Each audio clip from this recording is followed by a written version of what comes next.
The US and Israel engaged in coordinated joint attacks against Iran last weekend. They attacked Iran, and the war has since spread across the Middle East. And we did a special episode of Berlin Briefing this Monday, and today we want to look at where that leaves Germany. Too long, don't read.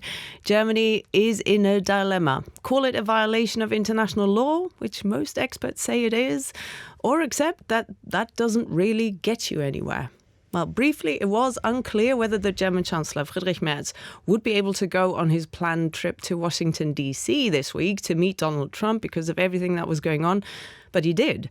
And Michaela Küfner, your host of Berlin Briefing, who's here in the studio with me, you went with him. Hi, Michaela. Good to see you here and be with you because we don't really get to see you a lot in Berlin these days. You travel with Friedrich Merz wherever he goes, and this was a remarkable visit, and I'm really looking forward to hearing all the details. It's quite a ride, yeah.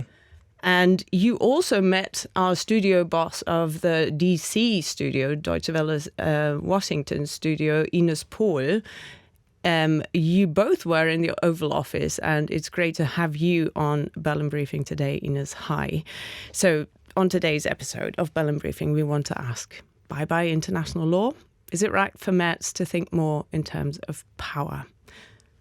Just fill us in. What happened when the first news broke of the coordinated attacks by the US and Israel? Friedrich Merz reacted over the weekend. Yes, he reacted on Sunday. He said exactly what you half quoted, that this posed a dilemma.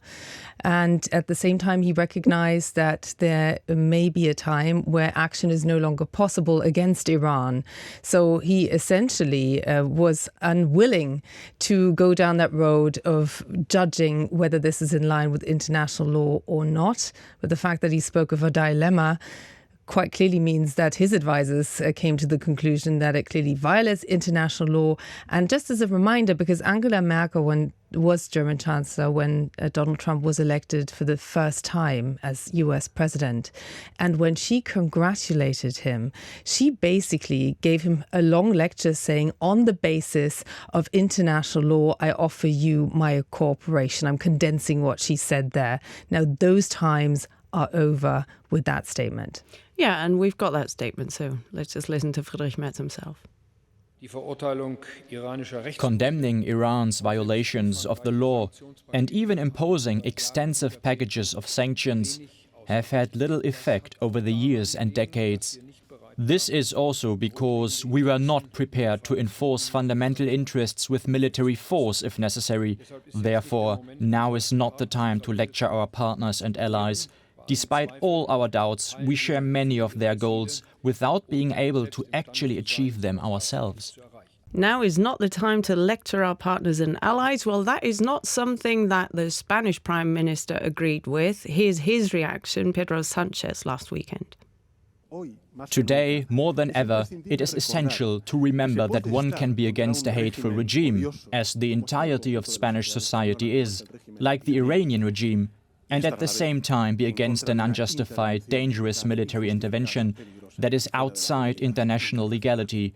One must be against a war initiated without the authorization of the US Congress, the United Nations Security Council, and, as I mentioned before, that violates international law. That violates international law.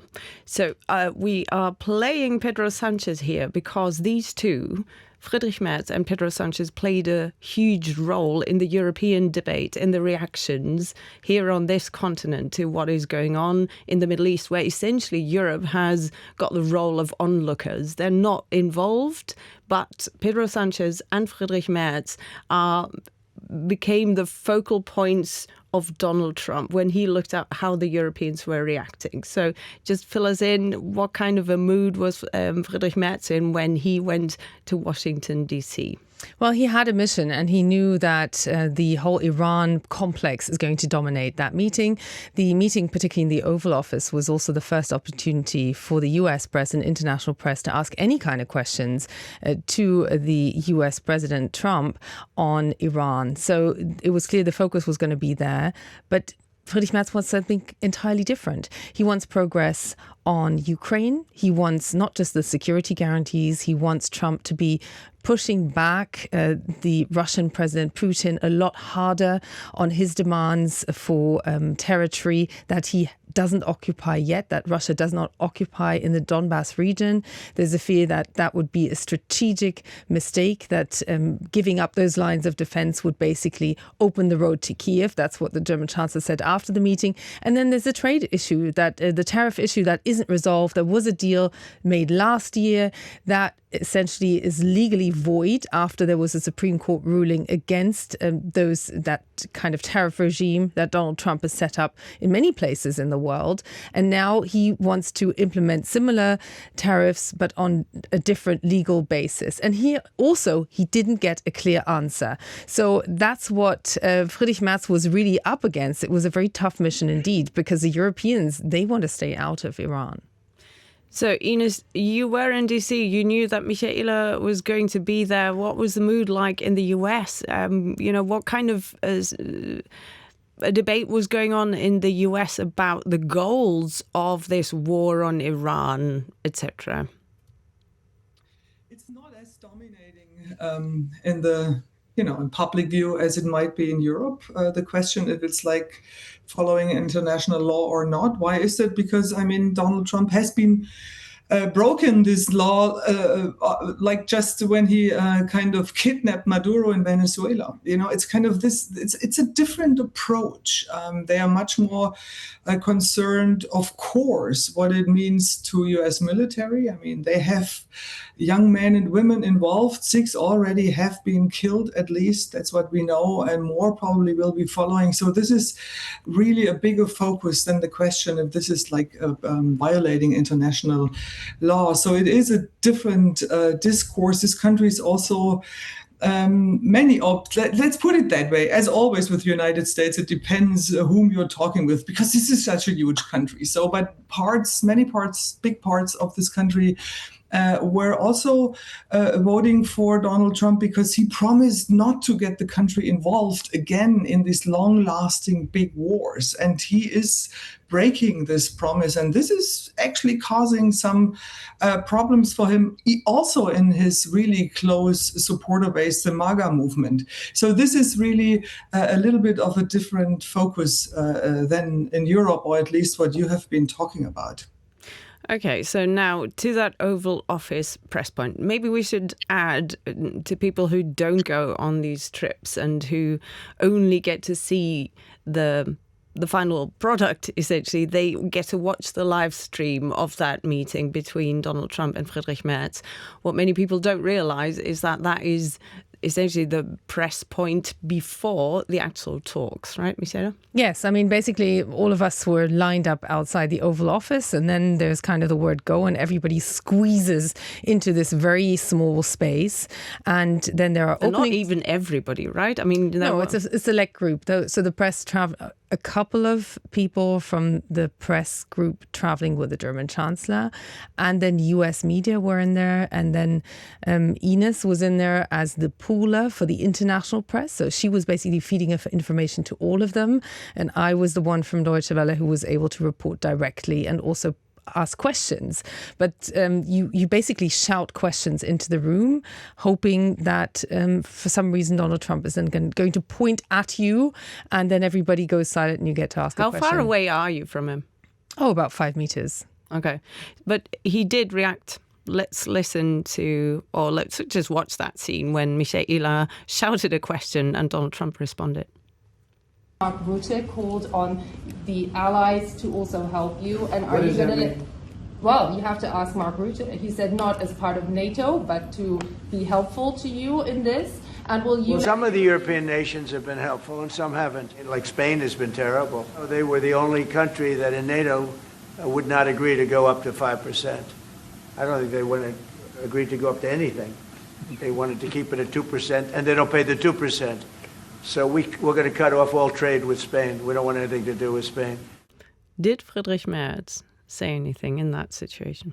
He didn't there and then. And this was actually a classic Donald Trump, because what I was asking was him to explain whether he had any expectations after the NATO Secretary General had basically told NATO countries to also be helpful over Iran. And then he goes off on a different tangent and speaks about the big picture of overall defense spending in NATO and went after Spain. Completely erratic and unpredictable, declaring that he will no longer do trade with Spain, which, by the way, he can't just do that. It's trade with the European Union. It's a different kind of trade unit. So Merz then later said that he had tried to convince Spain to up the defense spending. That was seen as him not defending his own partners. Trump also lashed out against Britain, which is quite spectacular, really, because there is this special relationship for hesitating to allow him to use British air bases, particularly the one on Cyprus, and which they did in the end, which poses a huge political problem for Keir Starmer. He had to do a turnaround on that. And but we did hear from him, from Friedrich Merz, on the record after their closed doors meeting, that he had addressed that and had pointed out that Spain was an important partner and so was Britain. So he did try to dampen the blow there. Yeah, and we've got that as well. Let's just hear it from Friedrich Merz. We are trying to convince Spain to catch up with the 3% or 3.5%, which we agreed on in NATO. And as the President said, it's correct. Spain is the only one who is not willing to accept that.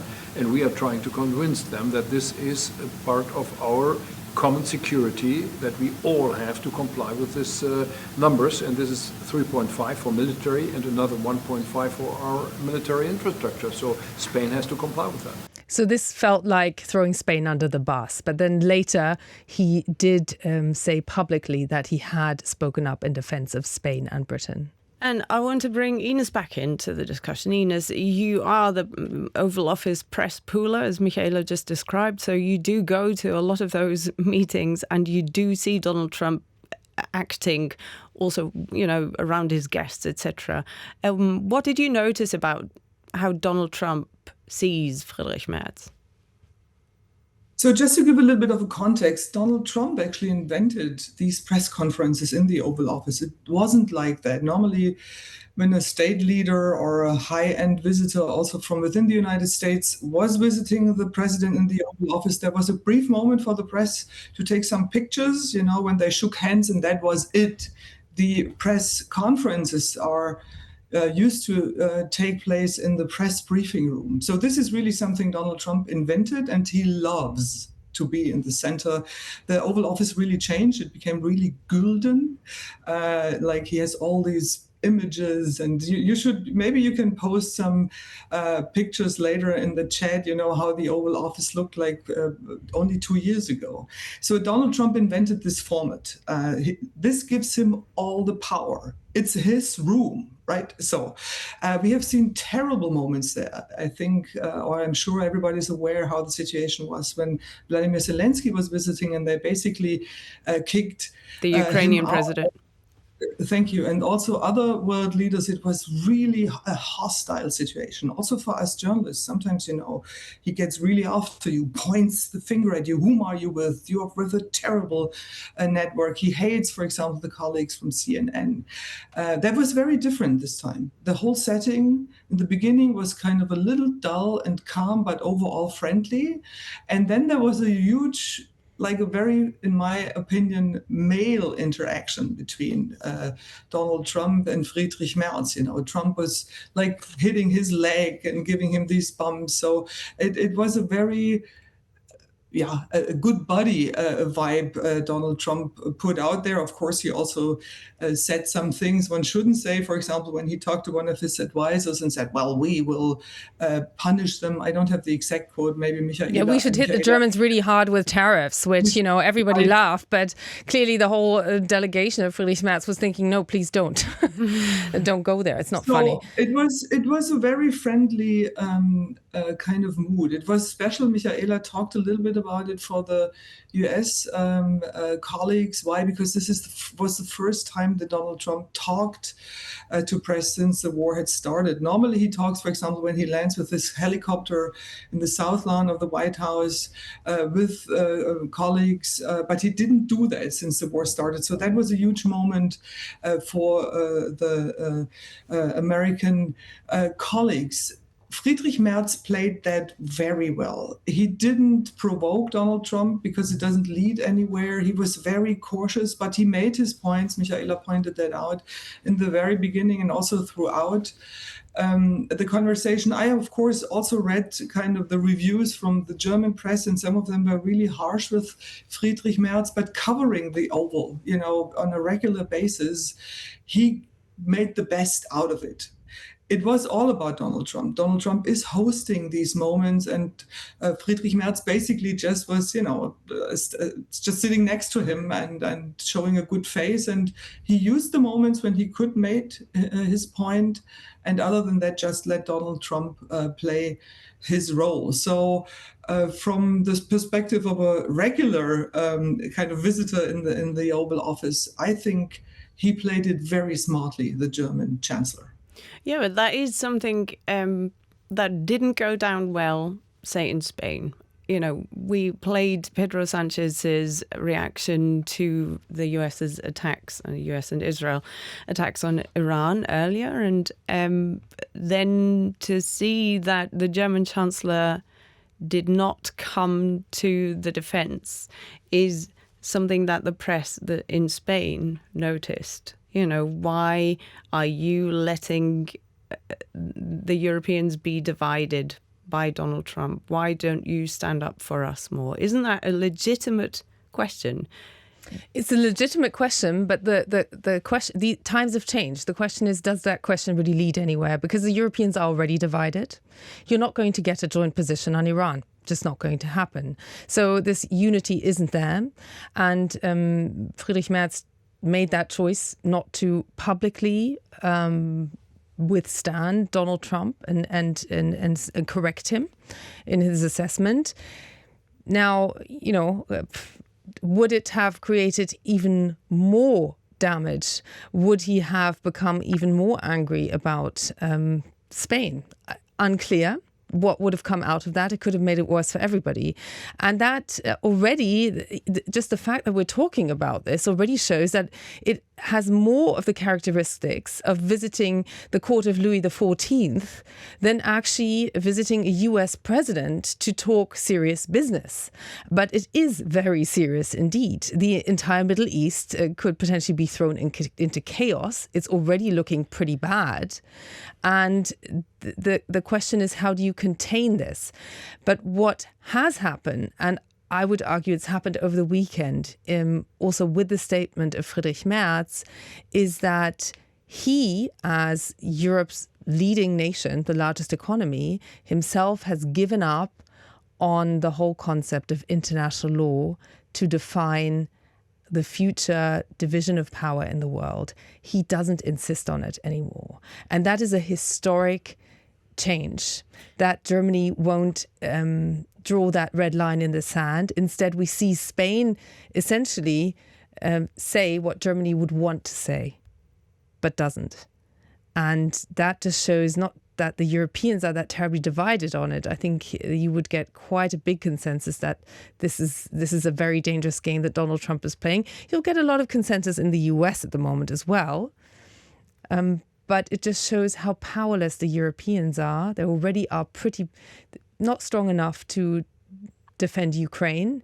And they're definitely very powerless when it comes to the bigger picture in the world. That's the reality we are in now. Just on a side note, I find it fascinating that Ukraine does have a lot of cards in their hands at the moment because they are the only ones who know how to protect themselves against Shahed drones, and that they're getting all the requests from all the Arab nations now who are saying, OK, you've been fighting them off because, of course, we all know that Iran has supplied Russia with Shahed drones and Russia has been attacking Ukraine.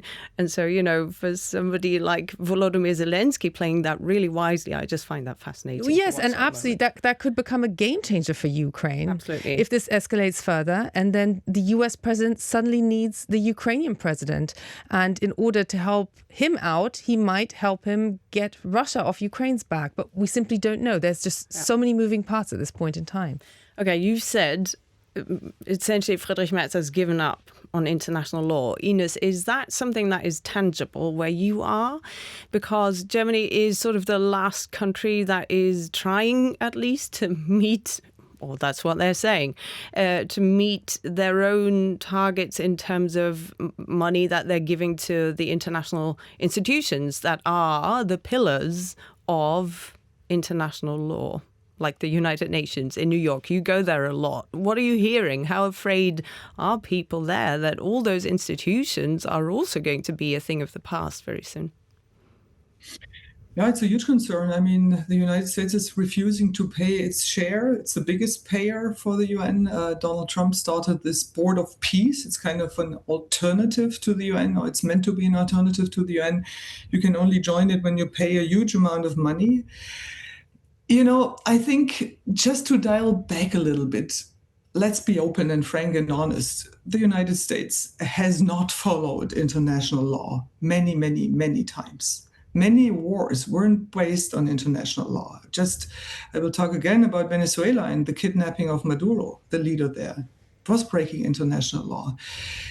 Does the new role Germany is playing now as a serious player with Donald Trump when it comes to military action, does this come with the cost of breaking international law, or be at least very loosey-goosey in defining the red lines?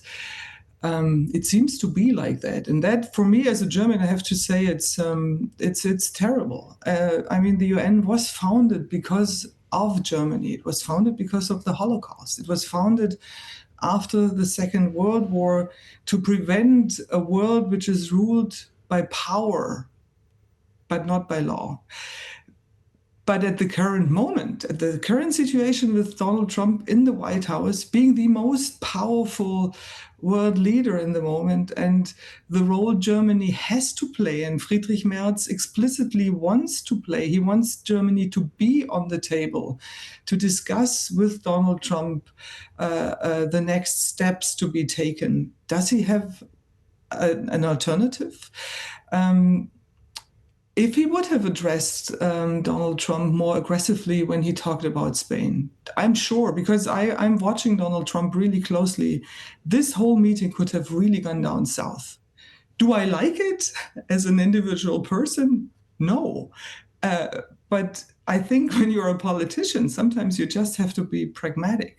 You know, so it's really difficult. I think it's really fair to say, you know, personally, everybody or many people probably don't like the way Friedrich Merz is going, but is there really an alternative if he wants to keep the channels with Donald Trump open? So of course there are also people, especially in Germany, who say, well, then we do what we have to do on our own in Europe. But as Michaela just pointed out, Europe isn't there yet. Europe isn't strong enough. Europe isn't united enough to really play this part without the United States. So it is a huge dilemma, but I'm also really hopeful when it comes to Ukraine, because indeed, the United States do use their drones. There's actually a factory outside Washington. They produce drones with the technology of Ukraine, because Ukrainian drones are really cheap and easy to produce, right?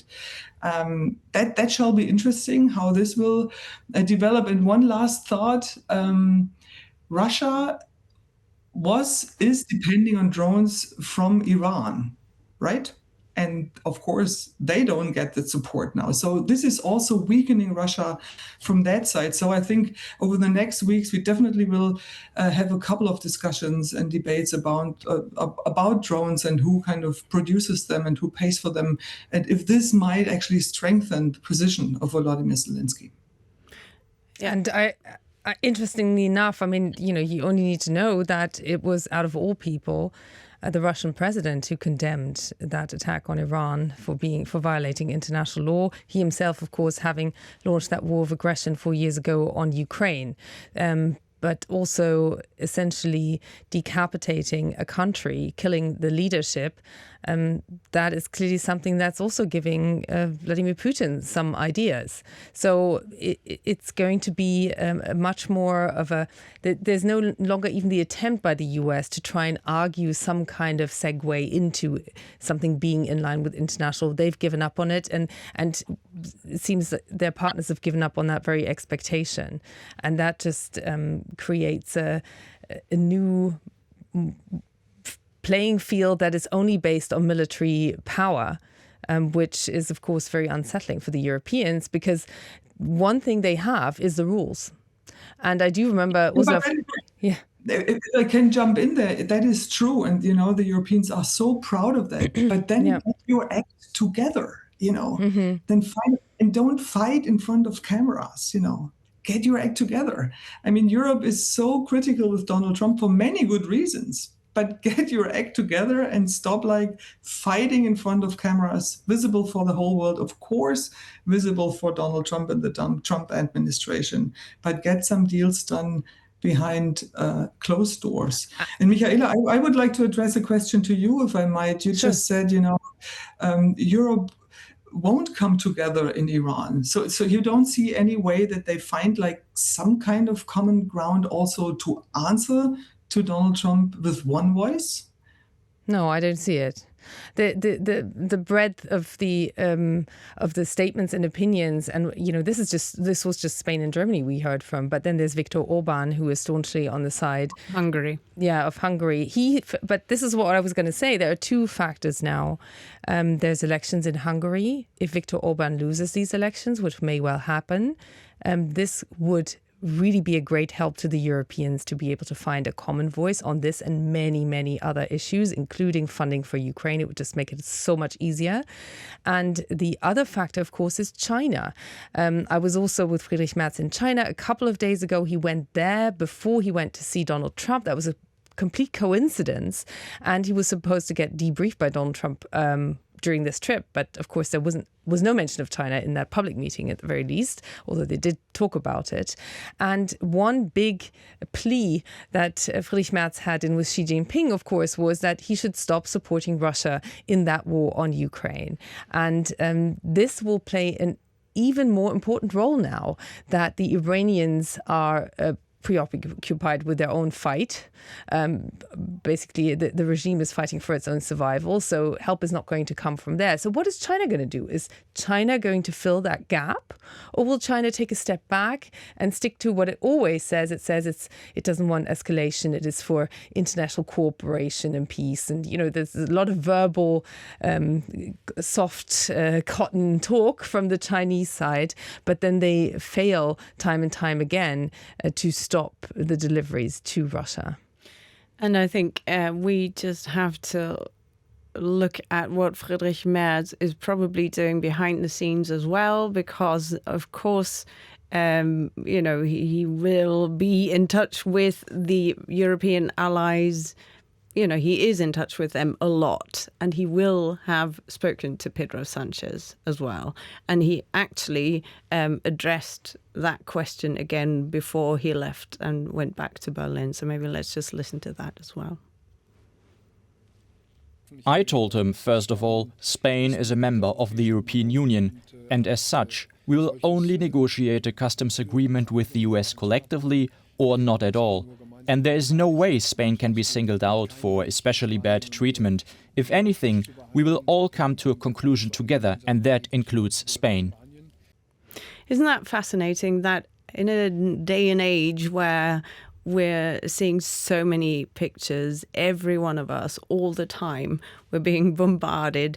And yet I think we're going to go back to a phase in history where what's really important is going to happen behind closed doors. That is something that you can clearly take away from that statement, that we will not know, because we'll get to see the soap opera drama on the open stage, and especially Germans have to get used to finding a strategy around that you don't talk the heart talk is going to happen behind closed doors.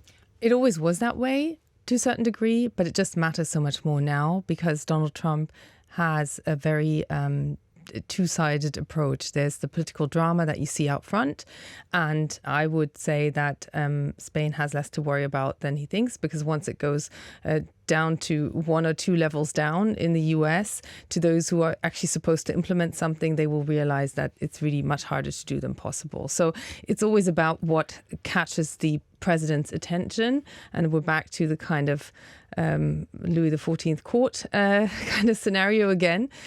So it's threats are very short-lived with Donald Trump, but also promises and pledges and contracts are very short-lived. The fact that he backs away or didn't reassure Friedrich Merz that he will stick to that already very lopsided tariff agreement that foresees 15% on European goods, most goods, in exchange for 0 on the US side. That was a pretty good deal for the Americans. There was a lot of criticism of Ursula von der Leyen already, European the Commission president, for having done such a lopsided deal.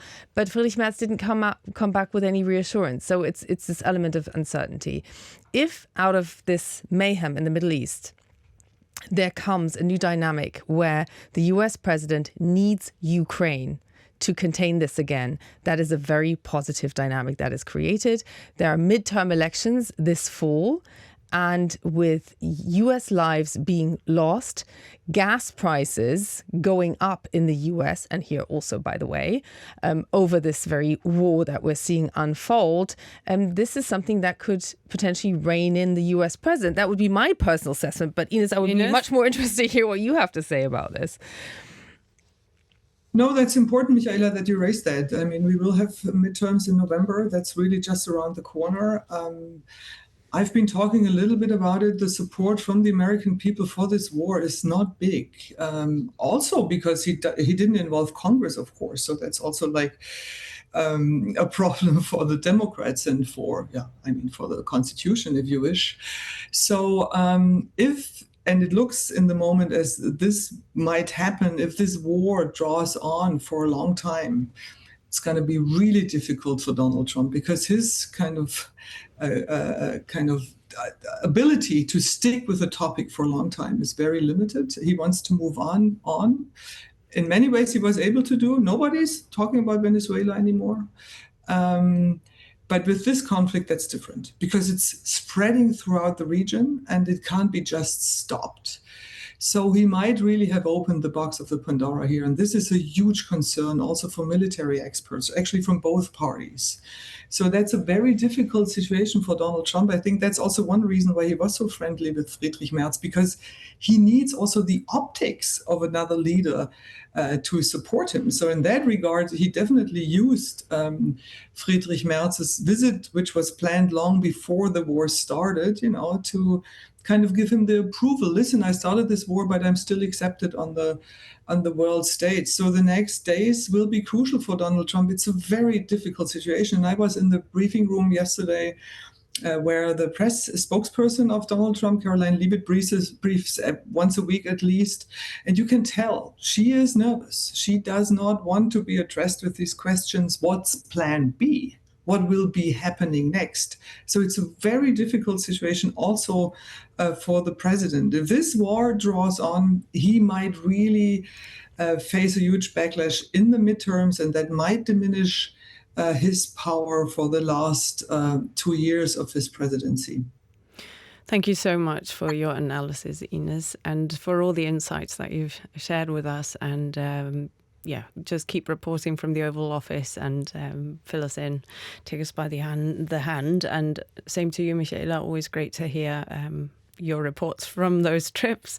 And thank you out there very much for joining us today on Berlin Briefing. And if you're still here, that means that you're interested in what we're discussing. And that might mean that you're also interested and keen to fill in a little questionnaire, because we really want to hear who you are. So make sure that you click on the link that we'll be posting down here and give us some feedback. It doesn't take long, and we look forward to getting into contact with you and hearing your thoughts. Make sure you subscribe to our Berlin Briefing newsletter that comes out once a week. And I hope that you'll be with us next time.